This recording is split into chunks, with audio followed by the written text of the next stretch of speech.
Hello, everyone. Welcome to another edition of The End Zone along with Cameron Johnson. I am Colby Daniels. Well, the Thunder took a little longer this season to take care of that number one seed, but ultimately they got it done. They have clinched home court advantage throughout not only the Western Conference playoffs, but all the way through the NBA Finals. This was a wild season because the first part of the year, 24-1, they're on this record-setting pace. Then they sustained a bunch of injuries, and even though it didn't fall off a cliff, people kind of acted like it fell off a cliff. And they've been in a bunch of, nail biters, I think, since the All-Star break. But the record obviously is fantastic since then. 60 wins for 2 seasons in a row. I mean, what else can you say about this Thunder team? Yeah, I think we mentioned this earlier on in the season when they were going through that rough stretch. It was like, thank goodness it is happening when it's happening. That's right. And I think it paid off in the end. They've been playing their best basketball here in the calendar year 2026, maybe after January. But I mean, they are looking like a championship winning team again, especially playing the level of competition they have played here in the last few weeks and the results they've been getting and doing it. I think this is going to be fun. Everybody's healthy. You feel like some of those guys that haven't played as much are hitting their stride. And, I mean, the depth obviously is going to be a big factor going into the postseason. After they clinched the number one seed against the Clippers, Mark Daigneault, Shai Gilgeous-Alexander, Chet Holmgren all talked about the importance of nailing down this number one seed. Great accomplishment. No 2 seasons are the same. And this season was a lot of different experiences. We obviously started really hot and then, dealt with a lot of missed games, especially in the middle of the season. It felt like 2 months we were enduring that. And this team, when you win the championship, that kind of like hangs over you, as a team the next year, meaning like everybody, including ourselves, you judge yourself against that. And it's incredibly hard to be present in the next regular season. And I learned so much from this team because their ability to come in every day and just embrace the day and the challenge that we had that day and not look backwards, not look forwards, and just, like I said, attack every challenge together with a level of, zest and joy is really impressive. And it's why I think we had the season we did. It's because they bring that kind of energy to it. And I think it's really hard to do, so I give them a lot of credit. They are really deserving. And now, obviously, we go to the playoffs, and it's a blank slate. This doesn't carry over, but it is good to have home court. And it's good to have a little bit of momentum from the season. I think we did a good job. It feels better for sure. Not only because we've had to weather a little bit more, but just like repeating something and doing it again is always a little bit harder. It's a little bit more challenging. The league gets better, players get better. And for us to still have the best overall record through that and ups and downs speaks volumes to the teams, speaks volumes to the guys in the summertime getting better individually, coaching staff getting better individually. And we always say at the beginning of the season, like, no matter what happened, we have to earn what we get in making the playoffs in our seeding, and we earned first overall seed. Adversity is it's never unexpected. It just, it pops up in different ways, and injuries is one of the ways we've seen it this year. And, you just can't turn them into excuses. And I feel like we did a good job of just fighting through everything that we saw this year, and it's paid off. Adversity, there you go. I mean, the injuries, certainly adversity this season. I think the number is something like 180 games from key contributors that are going to be big factors in this playoff run. And still, they're the number one seed, being hunted down by the rest of the NBA, it felt like, on a nightly basis. And they get it done. And, I mean, it's enormous. Again, I think back to last postseason run, and my confidence level that they were going to win a championship was through the roof. I would say it was probably more last year than it is this year. Mostly because they didn't deal with the injuries as much. I mean, Chet was out for a big portion of the season, but across the board, they didn't deal with the injuries as much. And I felt like the competition wasn't as good maybe as it is this year. But they still needed 2 Game 7s on their home floor to win a couple series. Otherwise, maybe they don't win the championship. I feel like that gap between them and everybody else is less this year. I still would pick them to win the title, but that percentage is probably down from where it was a year ago. And I think home court advantage is going to be massively important in this playoff run. I would agree with you there, and I think on the flip side of those injuries too, it did slow them down a little bit, but the good that came out of it was a lot of guys getting a lot of quality minutes, quality reps, and making the most of those opportunities. So you've got guys who are going to should they have to step up in a playoff scenario, they're not going to be shaken by it.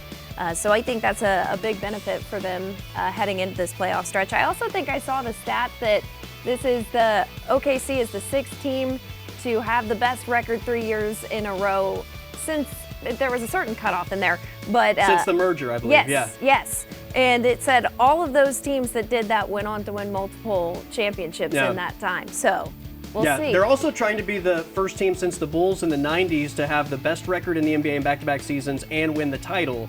Yeah. So we'll see what happens. I mean, it's obviously going to be a tough playoff road, Sure. but they have endured. And to your point about, I mean, the injury thing maybe being a silver lining. My perspective of how good of a player the other Jalen Williams is, Yep. Isaiah Joe. I mean, those are just a couple guys that I feel 100% more confident in now than I did before the Thunder went through the injury bug and those guys got more opportunity to play. And now you start thinking about playoff rotations and the factor that those guys will play. It's a much bigger element for those two specifically, but I would say for others as well to, factor into how are you going to manage, what the rotations look like, who you're going to play against specific competition based on how they're going to defend you. Yeah, another flip side, the other flip side to those injuries is now you've got the decisions to make. And Yeah. I mean, you have Yeah. your general playoff lineup, but you got to do a little bit more thinking now that you That's have right. this many guys who can step up. That's right. Well, speaking of stepping up, Chet Holmgren has been one of the big guys that has stepped up in a big way, especially down the stretch of this season. We'll talk about him on the other side of the break, not to mention the Thunder's playoff path. What does it look like? We'll tell you next.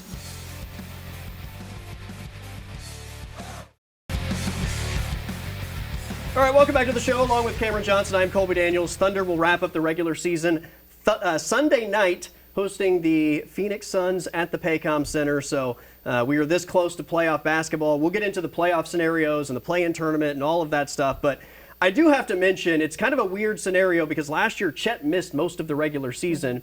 And all the conversations going into the postseason were how do you kind of get Chet like ingrained into the chemistry of this team. This year it's kind of been the opposite. Chet's been one of the mainstays while almost everyone else has had issues and been in and out of the lineup. And I really believe over the last month we've seen him start to assert himself in a way that he hasn't maybe for most of his NBA career. And, there's this unicorn type thing to his game where if you just sprinkle a little more aggressiveness on it, like, does he become Wemby, right? I mean, I don't think Yeah. he's Wemby, but I'm saying there is I still get a what you higher mean. ceiling for him to do some really spectacular things, and I think aggressiveness is really the thing that's going to take him there. Shai Gilgeous-Alexander spoke on Chet Holmgren's improvements. He was very impressive tonight, and just like his decision making and his quick decision making. He like out of the closeouts, out of the double teams, he made quick decisions in terms of like whether just to shoot it, drive it, pass it, make the next play, put it down, finish the play. Like he was a special play finisher tonight, and I think the biggest thing is with Chet. Like Chet can do that like every night he goes out there. Now some nights we don't need it and he doesn't do it, and he figures it out another way. But like Chet just always is available and ready for whatever the team needs to win games. I feel like my understanding of urgency with patience has gotten a lot better. I feel like early on, I'd try to win the Super Bowl on every single play. And now that I've played a lot of games, I understand a lot more that just putting pressure on other teams over 48 minutes, they're going to make mistakes. You're going to find cracks. You're going to have opportunities. So it's not always about trying to force anything on one single play. I mean, he's grown a lot. It's still, tough to remember. He missed his entire rookie season, played year number 2, missed a big chunk of last year, obviously got valuable playoff time, but I mean, he's still a very young player. Yes, and I mean, the Clippers game, phenomenal performance by him. But even the games before that, it feels like he's consistently getting a double-double. He's he just contributes a lot in so many different ways. And then whenever you have those breakout performances, when you sprinkle that dust on there, like you said, I mean, he goes out and does what he did. And I think it'll be really interesting to see how that carries over and can kind of make up for that. Well, I'll be curious to see what their first-round matchup is going to look like. Let's take a look at the possible scenarios that are out there. So the Thunder have locked up the number 1 seed. The Spurs have locked up the number 2. 3, 4, and 5 are still up for grabs between Denver, LA, and Houston. Minnesota is in the 6th seed, so they are going to be on the other side of the bracket from the Thunder. And then the play-in, obviously, is going to be some version of Phoenix, the Clippers, Portland, and Golden State. That'll have to play out. We'll get into that in a moment. But if you're the Thunder, you would love to see the Spurs at 2, Denver at 3, and those two have to go through each other to get to the Western Conference playoffs. Not to mention Minnesota being on that side of the bracket as well. I mean, that's probably the best case scenario or the easiest road for the Thunder to the Western Conference Finals. Yes, I would agree with you on that. I think we said this last week. It feels like this playoff is on a collision course to see the Thunder and the Spurs match up. But I think that the Spurs, the Lakers, even occasionally, the Nuggets, I think those are those big teams that have really given, not so much the Lakers, but those other two teams have given them a run for their money. So I think, you'd like to see that happen a little bit further down the road, but certainly the path there is the preferred one. Yeah, it's the path of least resistance. Yes. If you had your choice between the Lakers and the Rockets in the second round, Like who they would face, who or you think between is those two? the least resistance? You want to say the Lakers just because the results they've been seeing here, especially with Plus the the injuries, possibility, yeah. yes, of Luka Doncic possibly being out longer than just the end of the regular season. So I'll go with the Lakers. And I would kind of like to see a first-round matchup against Steph Curry and the Warriors. I know Steph's kind of at the end, but to see him in OKC one last playoff run maybe, Yeah. I don't know. I would kind of like to see it. As far as the play-in goes, let's take a look at how this is all going to work. So the 7 and 8 seeds will play each other. The winner locks down the number 7 seed and will play the Spurs in the first round. The loser, this is going to be very complicated, but I tried to put the graphic here. The loser will play the winner of the 9-10 game, and then the winner of that is who the Thunder will play in the first round of the postseason. So it's a little complicated. 7 plays 8, the winner plays the Spurs. The loser of that game plays the winner of the other game, and the winner of those two matchups then play the Thunder in the first round. I think I'm starting to see that image that make in my sense head. at all? Yes. Okay. I'm a visual learner. Sometimes I have to see the physical bracket, but Yeah. even those can be difficult too. So yeah, we won't find out, what that looks like until, the end of next week. But we do know the Thunder's first round matchup is either going to be Saturday or Sunday, April 18th or 19th at the Paycom Center against one of those 4 play-in teams, the Clippers, the Blazers, Warriors, or the Phoenix Suns. So there you go, trying to make sense of all of the chaos in the NBA, but the Thunder will get a week off before they're back in action. All right, we got to take a timeout. It is this week's edition of Smash or Punt next here on the End Zone.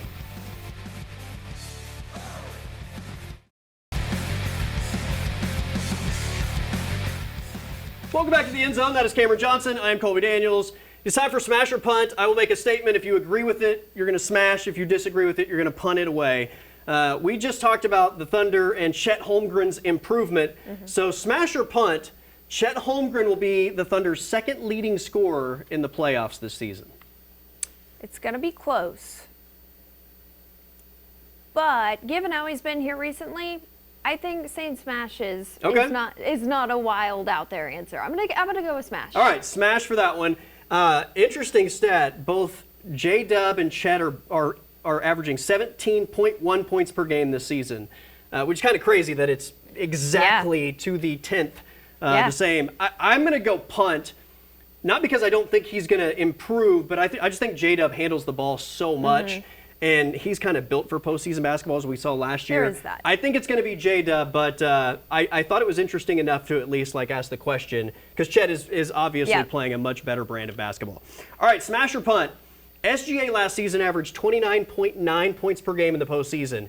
He will average more than last season's postseason run. Oh, goodness. I'm trying to do the math there and what he's done recently. I feel like he's going to score a lot of points consistently in that 20 to 25 range. Yeah. I just think topping 29 at least is going to be a really tough challenge. I'm going to say punt.